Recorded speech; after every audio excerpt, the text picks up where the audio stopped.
Hello and welcome to my World Cup Diaries. Now before you get excited and say, "SHADIII, the World Cup ended a couple months ago, what are you doing still creating content about it?" Essentially, I had the brilliant idea of traveling abroad to try to document how other countries consume the World Cup. It's something I've always been curious about, and growing up and watching the World Cup in different places, I wanted to do a project where I was able to go out and explore and see how others watch the World Cup and how much it mattered to them. However, in lead up to this trip, I didn't even know if I was going to be able to go.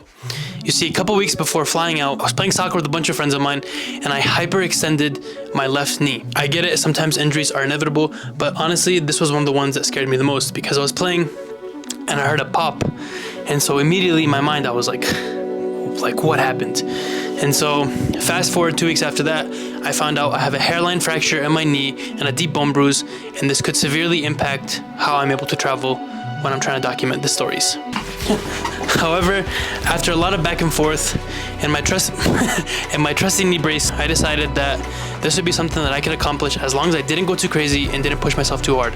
So for this reason, I decided, let's do it and see what can happen. Essentially, I had round trip tickets to Lisbon, Portugal to see Francesco, whom you've seen on my channel before, and given my injury, I wasn't too sure what I was going to be able to do out there. All I knew is that I wanted to go out and document how Europeans were going to consume the World Cup. Upon landing, Francesco had mentioned that he was going to his village of Aguida. If I butcher that, I'm sorry, but it's a village in Portugal, and he asked if I wanted to tag along. Being someone who values these different experiences and cultures, I said, let's go. But Portugal was finishing up their game against South Korea, and so we had to go and watch the game with his friends. After the game wrapped up, it was time to pack up the car and hit the road.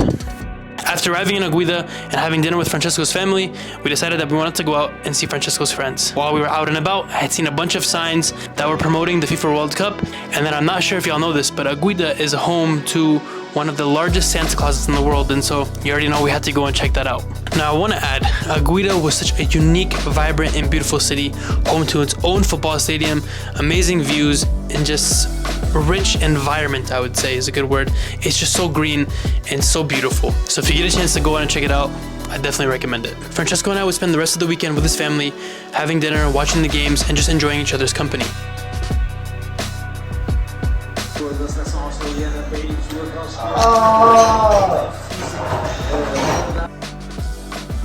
On our last day, Francesco had the brilliant idea of trying to play soccer against his dog. And let me tell you, his dog was like Prime Vidic or Prime Ferdinand or something, because his dog brought the clamps.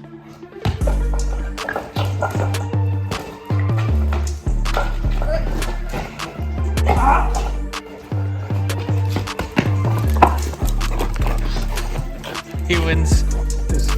With that, Francesco and I packed our bags and then we drove back to Lisbon, where the project would begin. From the bottom of my heart, I really hope that you enjoyed this project. It's something that was near and dear to me, getting to meet the people that I did and experience the stuff that I did out in Europe and a mystery place, which you'll find out soon enough in this series. It was something that was so cool just to experience, and I'm very grateful that I documented a bunch of the experiences and connected with so many people as I did, and I hope that you enjoy this project. And on that note, I'll see you in the next videos. Peace.